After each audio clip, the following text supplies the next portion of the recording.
Au nom du Père et du Fils et du Saint-Esprit. Amen.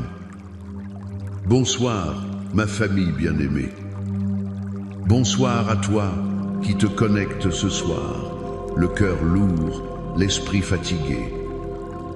Je veux que tu saches, avant toute chose, que tu n'es pas ici par hasard.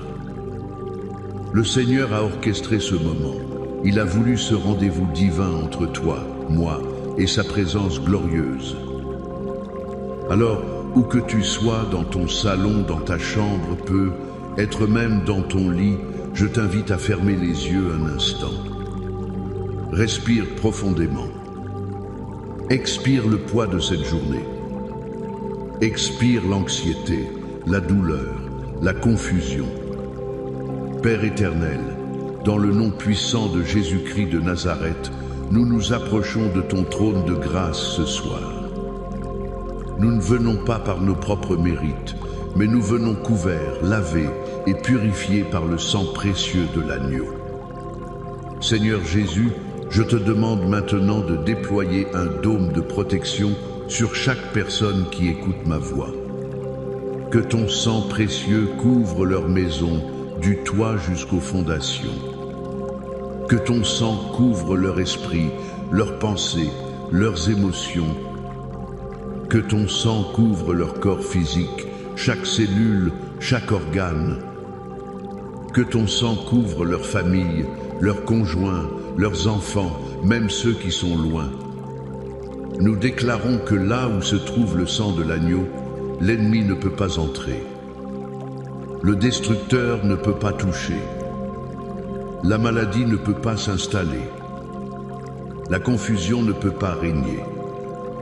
Nous élevons un mur de feu spirituel, une forteresse divine autour de toi et de ta maison ce soir, au nom de Jésus.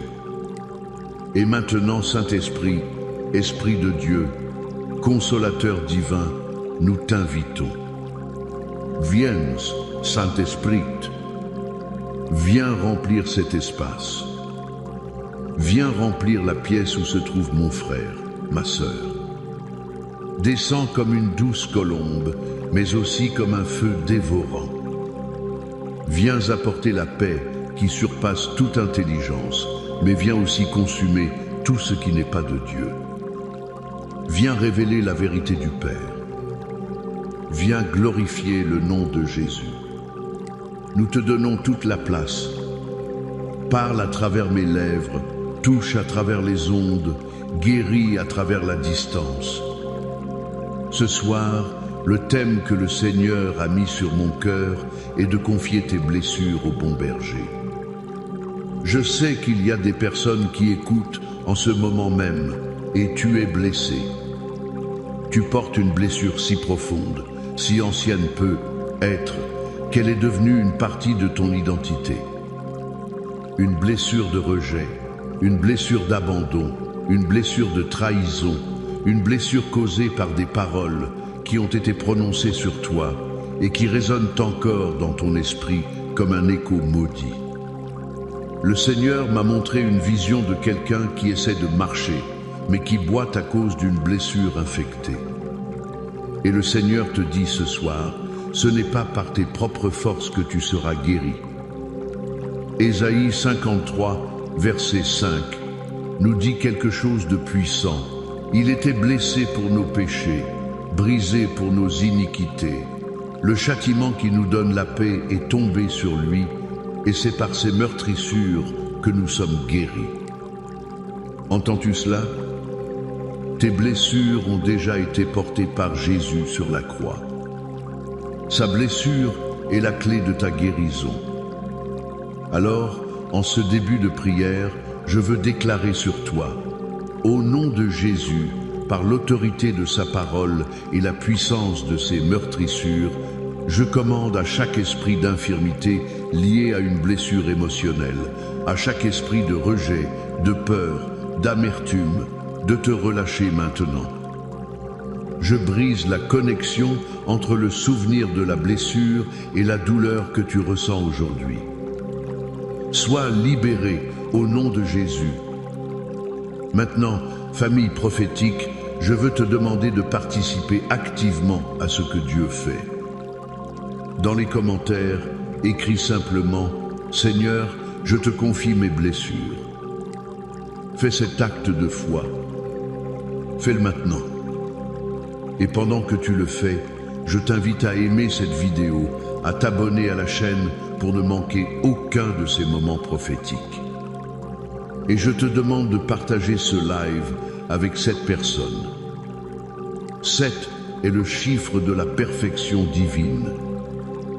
Il y a 7 personnes dans ton entourage qui ont besoin d'entendre ce message de guérison ce soir. Sois le canal de la bénédiction de Dieu pour eux. Et reste bien jusqu'à la fin, car à la fin de cette session, je prierai spécifiquement et puissamment pour tous ceux dont les blessures du passé, en particulier les blessures de trahison, empoisonnent leur présent et bloquent leur futur. Dieu va faire quelque chose de nouveau. Le psaume 23. C'est peu être le psaume le plus connu, mais ce soir, le Saint-Esprit veut nous le révéler d'une manière nouvelle, comme un baume pour nos âmes blessées. David écrit « L'Éternel est mon berger, je ne manquerai de rien ». Mon premier point ce soir est celui-ci, le berger pourvoit à la place de la blessure. Regarde bien cette phrase, « Je ne manquerai de rien ». Beaucoup pensent qu'il s'agit uniquement de provisions matérielles, nourriture, argent, logement. Et oui, cela en fait partie. Mais c'est tellement plus profond. Quand tu es blessé, un vide se crée en toi. La blessure du rejet crée un vide de valeur. La blessure de l'abandon crée un vide de sécurité. La blessure de la trahison crée un vide de confiance. Et que faisons-nous? Nous essayons de combler ces vides par nous-mêmes. Nous cherchons l'approbation des autres pour combler le vide de valeur. Nous nous accrochons à des personnes ou à des choses pour combler le vide de sécurité. Nous construisons des murs autour de notre cœur pour ne plus jamais faire confiance. Mais le berger dit « Arrête, laisse-moi combler ce vide, avec moi tu ne manqueras de rien ». Cela signifie que là où tu manquais d'amour, il devient ton amour. Là où tu manquais de paix, il devient ta paix. Là où tu manquais d'identité, il te dit qui tu es en lui. Je pense à cette femme au puits dans l'évangile de Jean, chapitre 4.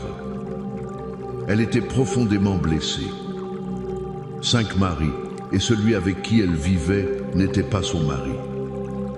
Imagine les blessures accumulées de rejet, de jugement, de honte. Chaque jour, elle allait puiser de l'eau à l'heure la plus chaude pour éviter les regards et les murmures des autres femmes. Elle essayait de combler le vide de son cœur, sa soif d'amour et d'acceptation, avec des relations qui la laissaient toujours plus vide et plus assoiffée. Elle manquait de tout ce qui comptait vraiment. Et qui vient à sa rencontre? Le bon berger, Jésus. Et que lui dit-il? Quiconque boit de cette eau aura encore soif, mais celui qui boira de l'eau que je lui donnerai n'aura plus jamais soif. Il lui a offert de combler définitivement le vide que ses blessures avaient creusé. Il lui a offert une provision que le monde ne pouvait pas lui donner.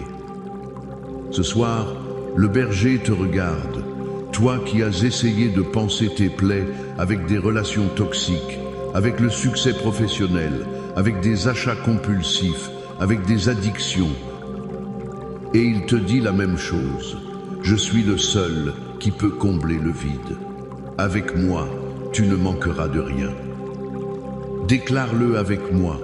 L'Éternel est mon berger. Je ne manquerai pas de guérison. Je ne manquerai pas de paix. Je ne manquerai pas de joie. Le deuxième point est au verset 3. Il restaure mon âme. Il me conduit dans les sentiers de la justice à cause de son nom. Voici le cœur de la guérison, la restauration de l'âme. Le mot restaurer ici est si puissant. En hébreu, c'est le mot shuv, qui signifie ramener, faire revenir, restaurer à l'état d'origine. Le berger ne met pas juste un pansement sur ta blessure. Il ne se contente pas de la couvrir pour que tu ne la vois plus. Non, il restaure ton âme. Cela signifie qu'il prend les morceaux brisés de ton cœur, les fragments de ton identité éparpillés par la douleur, et il les rassemble pour en faire quelque chose de nouveau et de plus beau qu'avant. Il ne répare pas seulement, il recrée. La blessure a peu être déformée la façon dont tu te vois, la façon dont tu vois les autres, la façon dont tu vois Dieu. La restauration de l'âme, c'est quand Dieu réaligne ta perspective avec sa vérité. David, celui qui a écrit ce psaume, savait exactement de quoi il parlait. Pense à la blessure qu'il s'est infligée à lui-même et à d'autres par son péché avec Bathsheba. Son âme était en lambeaux, rongée par la culpabilité, la honte, le deuil. Il a crié à Dieu dans le psaume 51. Ô Dieu, crée en moi un cœur pur, renouvelle en moi un esprit bien disposé. Il demandait une restauration. Et Dieu l'a fait. Dieu n'a pas effacé les conséquences de son péché, mais il a restauré son âme. Il a pris cet homme brisé et a continué à l'utiliser puissamment. Peut être que ta blessure t'a conduit sur des chemins d'injustice. La douleur t'a rendu amé, la colère t'a rendu vengeur, la peur t'a rendu égoïste. Tu as quitté les sentiers de Dieu. Écoute cette bonne nouvelle. Il me conduit dans les sentiers de la justice. Il ne te dit pas, retrouve le chemin tout seul et ensuite je marcherai avec toi. Non, il vient te chercher là où tu es, dans la boue de ton désespoir, comme la brebis perdue de la parabole. Il te met sur ses épaules, il nettoie tes blessures et il te remet doucement, tendrement sur le bon chemin. Pas à cause de tes efforts, mais à cause de son nom. Sa réputation de bon berger est en jeu. Il est fidèle à son caractère. Il est un Dieu qui restaure. Alors, si tu t'es égaré à cause de ta douleur, ce n'est pas la fin. C'est une invitation à laisser le berger restaurer ton âme et te guider à nouveau. Et enfin, le troisième point, qui est si crucial pour celui qui souffre. Quand je marche dans la vallée de l'ombre de la mort, je ne crains aucun mal, car tu es avec moi, ta houlette et ton bâton me rassurent. Le berger ne nous promet pas une vie sans vallée. Il ne promet pas de nous téléporter par-dessus les montagnes de difficultés. Il nous promet sa présence danse la vallée. La vallée de l'ombre de la mort, ce n'est pas seulement la mort physique. C'est la vallée du deuil, la vallée de la maladie, la vallée du divorce, la vallée de la dépression, la vallée de la faillite. C'est tout lieu sombre où la peur, le désespoir et la mort semblent régner. La blessure nous plonge souvent dans cette vallée. C'est un lieu solitaire et terrifiant. Mais regarde la promesse. Je ne crains aucun mal, car tu es avec moi. La clé pour traverser la vallée n'est pas l'absence de danger, mais la présence du berger.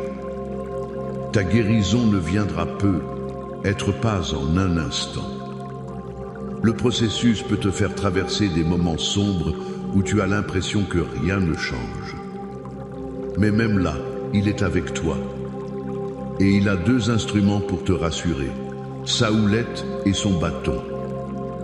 La houlette, c'était un bâton court et lourd utilisé par le berger pour se défendre et défendre ses brebis contre les prédateurs. Les lions, les loups. Spirituellement, ta houlette, c'est sa parole et son autorité qui te défendent contre les mensonges de l'ennemi qui vient te dire « Tu ne guériras jamais, Dieu t'a abandonné, c'est de ta faute ». La houlette du berger écrase la tête du serpent. Le bâton, lui, était un long bâton avec un crochet au bout. Il servait à guider les brebis, à les ramener doucement sur le chemin, à les tirer d'un ravin si elles tombaient. C'est la direction douce et la correction aimante du Saint-Esprit. Quand ta blessure te pousse à t'isoler, son bâton te ramène dans la communion. Quand la douleur te fait vouloir abandonner, son bâton te soutient et t'encourage à faire un pas de plus. Dans ta plus grande obscurité, le berger est activement engagé à te protéger et à te guider. Tu n'es pas seul. Sa protection est sur toi et sa direction est avec toi. Maintenant, avant de passer à notre temps de prière finale, je veux sceller ces vérités par une déclaration prophétique puissante. Je veux proclamer sur ta vie la forteresse de la protection divine, le psaume 91. Reçois ces paroles non pas comme une poésie, mais comme un décret royal sur ta vie, ta santé, ta famille. Celui qui demeure sous l'abri du Très-Haut repose à l'ombre du Tout-Puissant. Je dis à l'Éternel, mon refuge et ma forteresse, mon Dieu en qui je me confie. Car c'est lui qui te délivre du filet de l'oiseleur, de la peste et de ses ravages. Il te couvrira de ses plumes, et tu trouveras un refuge sous ses ailes. Sa fidélité est un bouclier et une cuirasse. Tu ne craindras ni les terreurs de la nuit, ni la flèche qui vole de jour, ni la peste qui marche dans les ténèbres, ni la contagion qui frappe en plein midi. Que 1000 tombent à ton côté, et 10 000 à ta droite, tu ne seras pas atteint. De tes yeux seulement tu regarderas, et tu verras la rétribution des méchants. Car tu es mon refuge, ô Éternel. Tu fais du Très-Haut ta retraite. Aucun malheur ne t'arrivera, aucun fléau n'approchera de ta tente. Car il ordonnera à ses anges de te garder dans toutes tes voies. Ils te porteront sur les mains, de peur que ton pied ne heurte contre une pierre. Tu marcheras sur le lion et sur l'aspic, tu fouleras le lionceau et le dragon. Puisqu'il m'aime, je le délivrerai, je le protégerai, puisqu'il connaît mon nom. Il m'invoquera, et je lui répondrai. Je serai avec lui dans la détresse, je le délivrerai et je le glorifierai. Je le rassasierai de longs jours et je lui ferai voir mon salut. Amen et Amen. Reçois cette parole sur ta vie maintenant. Et maintenant, entrons dans ce temps de prière finale. Père, nous venons devant toi avec des cœurs ouverts. Nous avons entendu ta parole. Nous avons entendu ton invitation à venir à toi, le bon berger. Et nous répondons oui. Seigneur, je prie pour chaque personne qui écoute, qui a senti le poids de ses blessures ce soir. Conformément à ta parole, nous déclarons que tu es leur berger et qu'ils ne manqueront de rien. Là où il y a un manque d'amour, remplis-les de ton amour inconditionnel maintenant. Là où il y a un manque de paix, que ta paix qui surpasse toute intelligence inonde leur esprit. Là où il y a un manque d'espoir, devient leur espérance vivante. Je brise chaque mensonge qui dit qu'ils manqueront toujours de quelque chose à cause de leurs blessures. Seigneur, je te prie pour la restauration des âmes. Pour mon frère, ma sœur, dont l'âme est fragmentée par le traumatisme, brisée par la déception. Saint-Esprit, je te demande maintenant de commencer cette œuvre divine de restauration. Rassemble les morceaux, guéris les souvenirs, réaligne leur identité sur qui tu dis qu'ils sont. Et pour ceux qui ont quitté tes sentiers à cause de la douleur, Seigneur, je crie à toi comme le berger qui laisse les 99 autres pour chercher celle qui est perdue. Va les chercher, Seigneur. Ramène-les avec amour sur tes sentiers de justice, pour la gloire de ton nom. Et maintenant, comme je l'ai promis, je veux prier spécifiquement pour toi qui as été blessé par la trahison. C'est l'une des blessures les plus profondes. Quelqu'un en qui tu avais confiance a brisé cette confiance. Un conjoint, un ami, un membre de la famille, un leader spirituel. Le poison de cette trahison a infecté ton présent. Il t'empêche de faire confiance à nouveau. Il te fait douter de tout le monde, peut être même de Dieu. Au nom de Jésus, je m'adresse directement à cette blessure. Je commande à la racine d'amertume qui a grandi à partir de cette trahison d'être arrachée maintenant. Je brise le pouvoir des flashbacks, des souvenirs qui te hantent la nuit.